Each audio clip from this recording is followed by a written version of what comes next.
बादरायणं सूत्रभास्कृतौ वन्दे भगवन्तौ पुनः पुनः ईश्वरो गुरुरात्मेति मूर्तिभेद विभागिने व्योमद्व्याप्तदेहाय दक्षिणामूर्तये नमः। ओम शांति। वसुदेव सुतं देवं कंसचारूणमर्दनं देवकी परमानन्दं कृष्णं वन्दे जगद्गुरुं। नमस्ते रामचंद्राय माधवाय नमो नमः। गोविंदाय नमस्तुभ्यं। नमस्ते परमात्मने अद्वैत ब्रह्म रूपाय ज्ञान गम्याय ते रमा नमः पूर्णाय रम्याय माधवाय चिदात्मने। ओम श्री परमात्मने नमः। श्रीमद् भगवद गीता बहुने में बीतीतानि जन्मानि तच्चार्जुन तान्यं वेद सर्वाणि न त्वं वेद परन्तप अजो अपि सन्नोव्यात्मा भूतानां ईश्वरः सन् प्रकृतिं स्वामधिष्ठाय सम्भवातात्माया यदा यदा हि धर्मस्य ग्लानिर्भवति भारतः अभ्युत्थानधर्मस्य तदात्मानं सृजाम्यहम् परित्राणाय साधूनां विनाशाय च दुष्कृतां धर्म संस्थापनार्थाय सम्भवामि युगे युगे। जन्म कर्म च मे दिव्यम एवं यो वेत्ति तत्वतः त्यक्ता देहं पुनर्जन्म नैति ममेति सुवर्जुन। वीतराग भया क्रोधा मन में मामुपाश्रिता वैभव ज्ञान तपसा पूता मध्वामागता ये यथा मां प्रवदन्ते तांस्ते भजाम्यहम् मम वर्तानुवर्तन्ते मनुष्य भा सर्वसा जय। देखो 41वां श्लोक और 42वां श्लोक में हम कहीं फिट हो जाएंगे। ज्यादातर तो 41 में फिट होंगे। कोशिश 42 की करनी चाहिए, नहीं तो भगवान अर्जुन से कह रहे हैं। अर्जुन ने पूछा क्या गति होती है जो परमात्मा की प्राप्ति के उद्देश्य में लगा हुआ है, सब साधन करता है, अंत समय में परमात्मा की स्मृति नहीं हो पाई, प्राण छूट गए। तो भगवान कह रहे हैं प्राप्य पुण्य कृताम लोकान उषित्वा शाश्वती समा सुचिनाम श्रीमताम गेहे योग भ्रष्टो अभिजायते। तो दो तरह के मनुष्य हैं हमारे अंदर। पूरा मैं कुछ नहीं खा रहा। भोग बुद्धि समाप्त हो जाए या भोग बने रहे, पर थोड़ा बहुत भोग अभी, भोगों की इच्छा अभी बनी हुई है, समाप्त नहीं। तो दो ही तरह के हैं, या तो भोग की इच्छा बिल्कुल समाप्त हो जाए, मतलब पूरी तरह से वैराग हो जाए भोगों से। जितना शरीर की निर्वाह की आवश्यकता वो चीज ले लेता है, बाकी भोगों की कोई इच्छा नहीं है, भोगों में मन ज्यादा आसक्त नहीं है। शरीर के निर्वाह के लिए जो आवश्यक भोग हैं उनको निर्वाह बुद्धि से लेता, सुख बुद्धि से लेता, भोग बुद्धि समाप्त हो।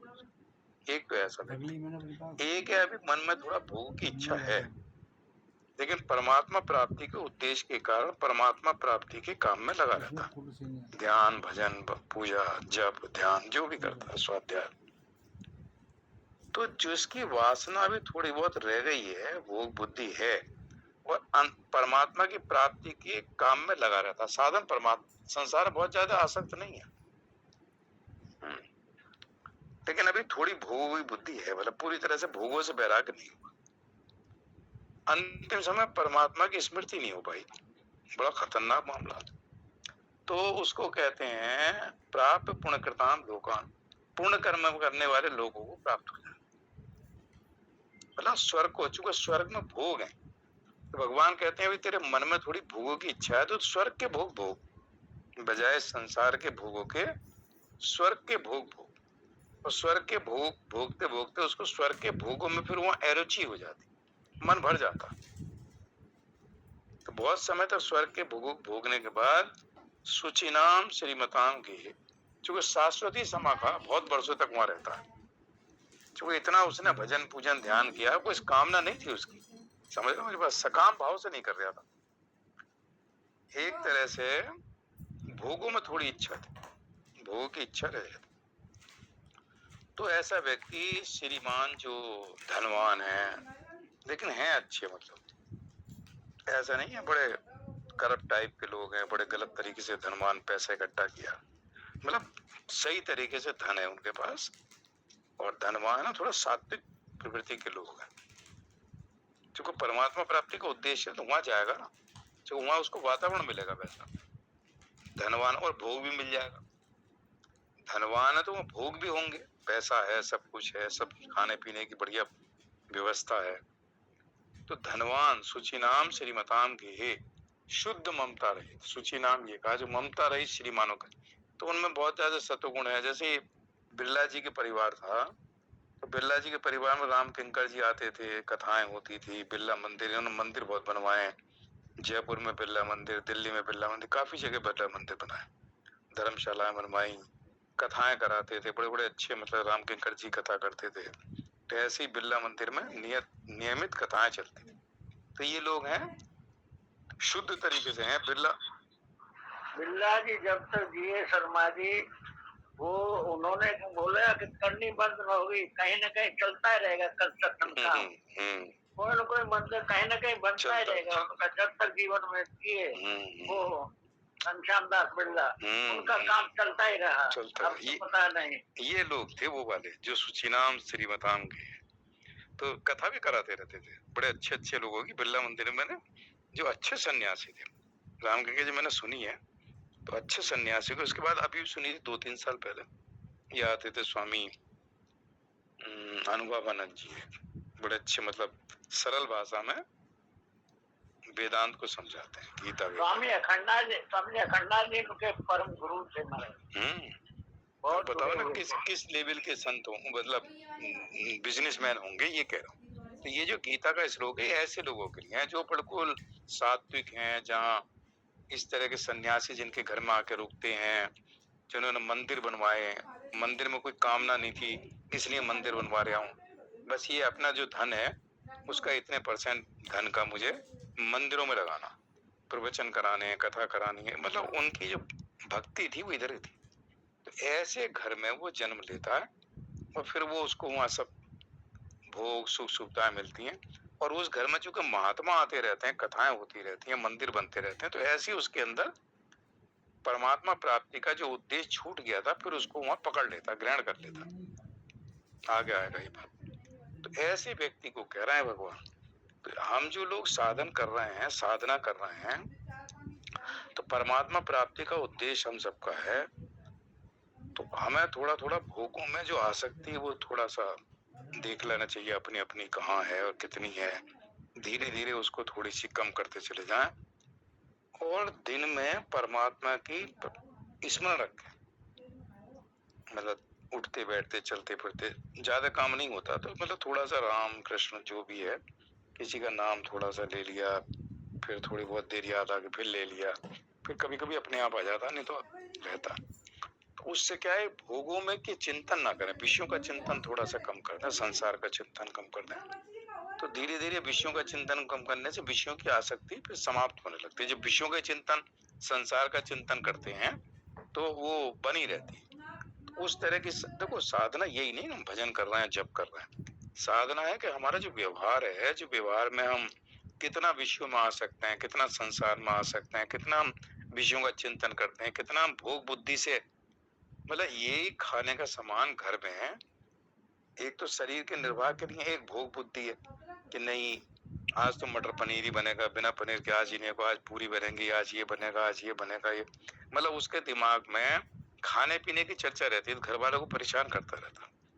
भगवान का भजन भी करता है लेकिन खाने में बहुत भोग बुद्धि है, मतलब ये नहीं कि जो बन गया सो खा लिया, घर में अच्छी चीज बनती है लेकिन कचौरी बनेंगी, आज बेर में पूरी बनेंगी, आज ये बनेगा, आज ये बनेगा, तो सुबह के नाश्ते में ये बनना, दोपहर का ये बनना, दोपहर का खाया तो शाम का बता दिया शाम को आज पनीर बनेगा, ये जो बनेगा, मतलब तो उसके दिमाग में भी खाने पीने में बहुत भोग है, भोग बुद्धि है, सुख लेता है खाने में।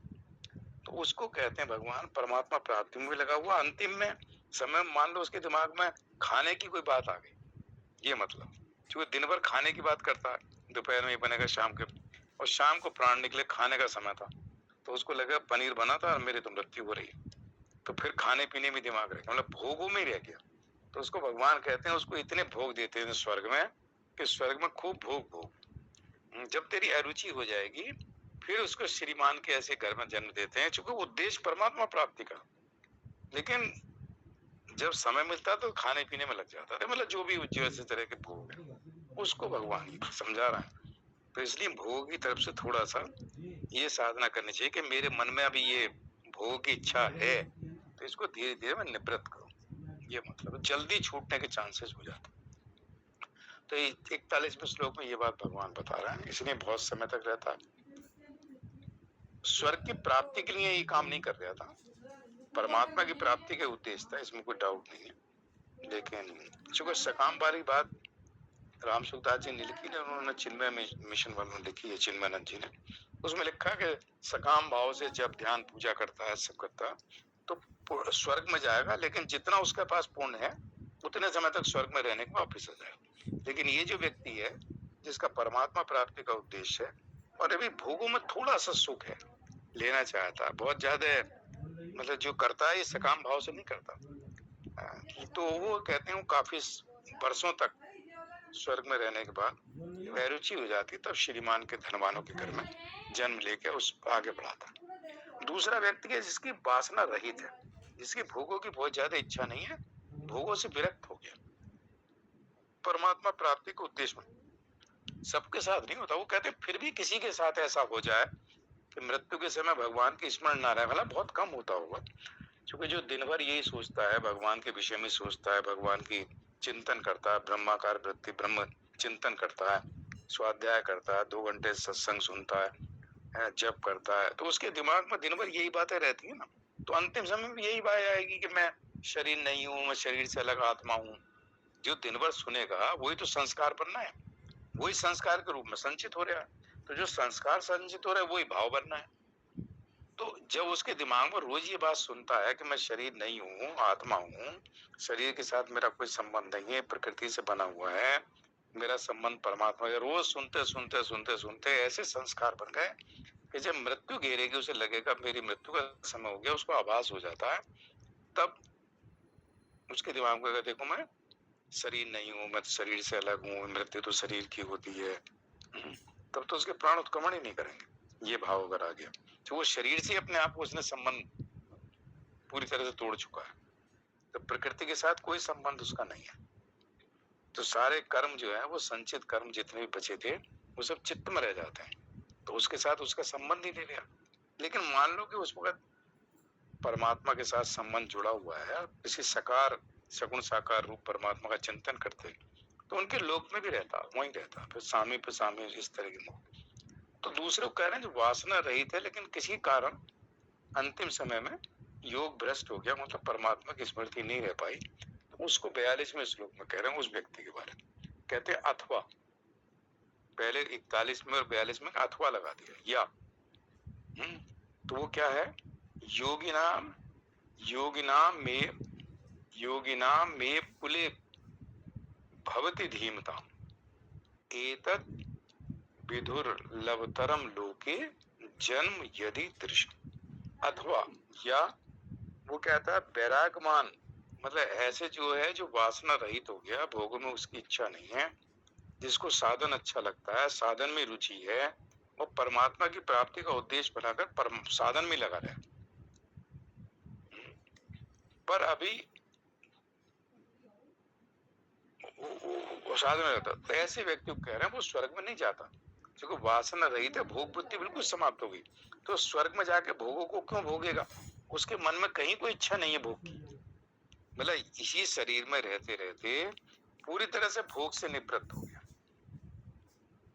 मतलब वो जो शरीर को जरूरत है उतना खाता पीता, शरीर को जब तक प्रारब्ध के हिसाब शरीर रहना है तो उसको जो भी अन्न जल नींद सोना जागना यथा योग आहार विहार वगैरह सब करता रहता, लेकिन भोग बुद्धि नहीं है, कोई वासना से भी रहित है, तो वो अगर अंतिम समय में आ जाता तो वहां भगवान उसको कह रहे हैं कि वो स्वर्ग में इसलिए नहीं जाता क्योंकि उस स्वर्ग में भोग है, जो पहला वाला व्यक्ति था उसके अंदर भोग बुद्धि थी अभी, तो उसको भगवान कहते हैं तो स्वर्ग में जाके खूब भोग, जब तेरा मन भर जाएगा और तुझे अरुचि होने लगेगी बहुत दिनों के बाद, तब तू धनवानों के श्रीमान के घर में जन्म ले लेना, वहां भी तुझे भोग मिल जाएंगे, लेकिन वहां तुझे परमात्मा प्राप्ति का जो तेरा उद्देश्य था वहां फिर तेरा शुरुआत हो जाएगी।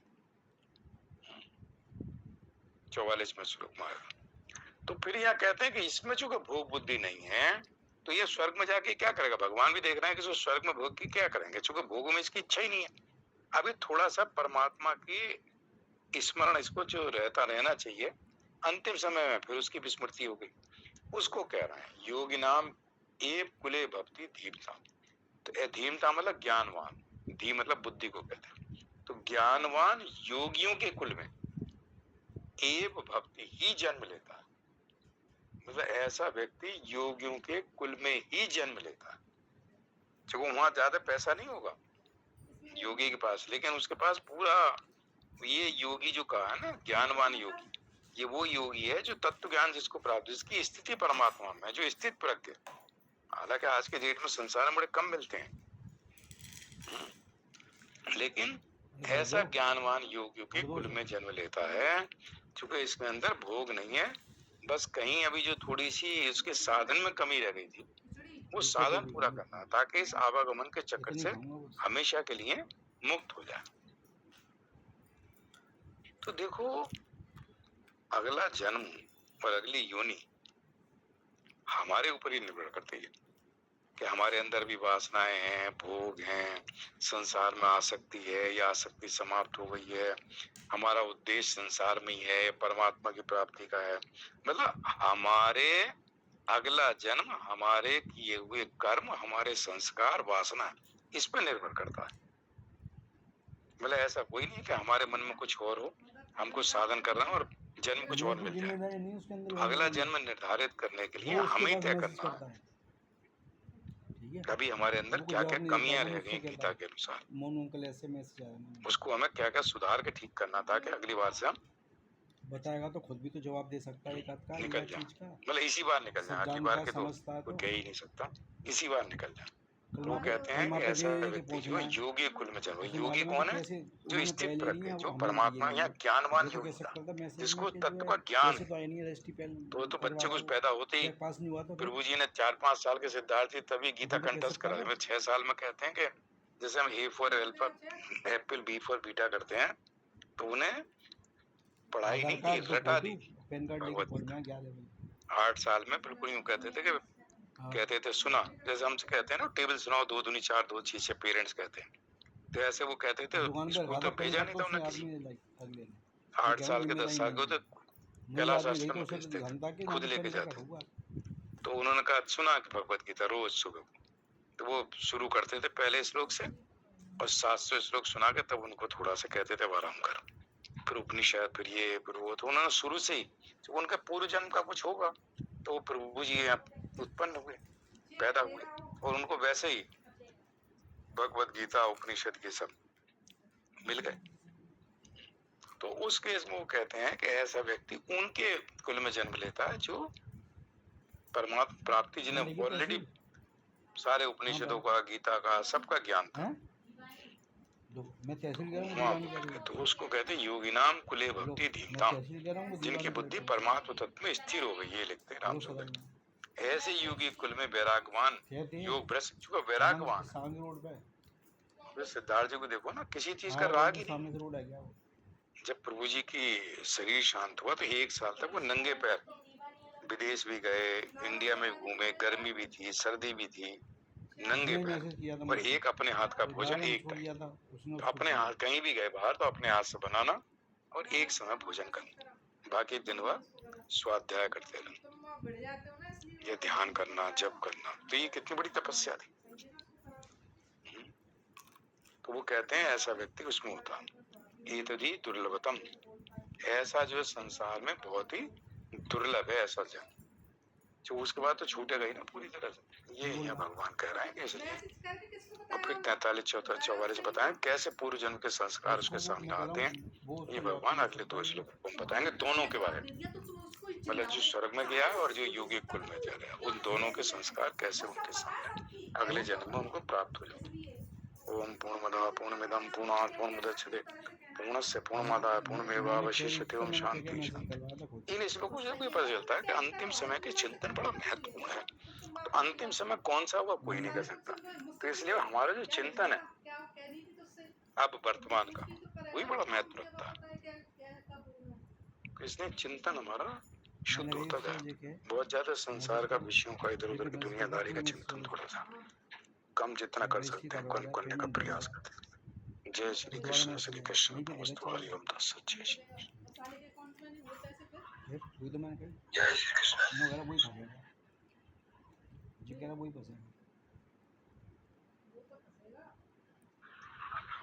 हाँ ललिता जी, एक भजन सुनाओ ललिता जी। खुद ने पैसे लिए पैसे दोनों से।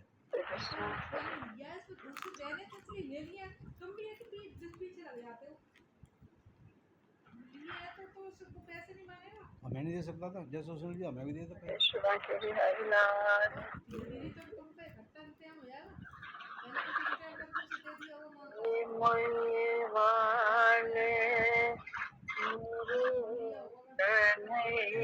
रहा हूँ जो मकान ले जो बिल्डिंग ले रहा है तो उसको एक दिन को पेमेंट कर रहा है, चार भाई के नाम पर लगे तो 900 रुपये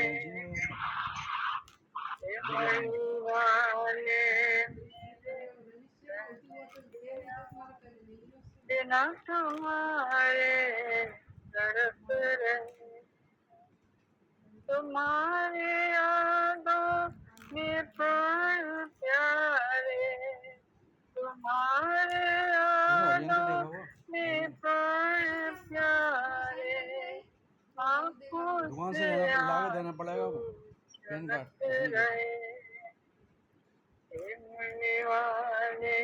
सुन लिया कन्हैया सुन लिया दुकान खोला सुन लिया तुम्हारे तड़प रहे हैं, मुझे है तुमसे कितनी मोहब्बत, कभी हमें आज़माते दुकान पे आना पड़ेगा। देखो तुम्हारे कदमों में मर मिटेंगे, तुम्हारे कदमों में मर मिटेंगे, दिल में अरमां मचल रहे,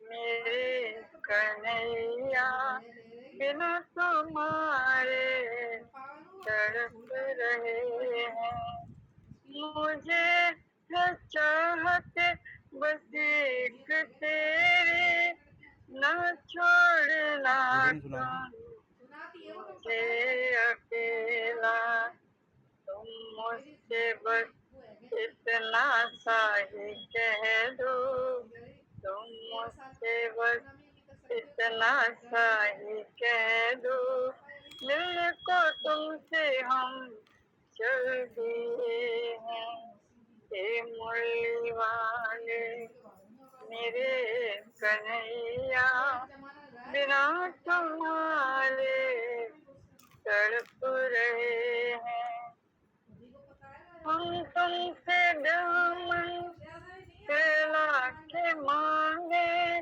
रहमत की अपनी, तुम भी दे दो दास्ती भी ए मुरली वाले, हम सब भी ए मुरली वाले, ए करम पर पल रहे हैं, ए मुरली वाले मेरे कन्हैया बिना तुम्हारे तड़प रहे हैं, तुम्हारी यादों में प्राण प्यारे, आँखों से आंसू छलक रहे हैं, बिना तुम्हारे तड़प रहे हैं, आँखों से आंसू छलक रहे हैं, बिना तुम्हारे तड़प रहे हैं, आँखों से आंसू छलक रहे हैं। बिहारी लाल जय जय सुबह फोन आया तो क्या करा जय श्री कृष्ण सभी को सागर में कौन चिल्ला रहा है? जय श्री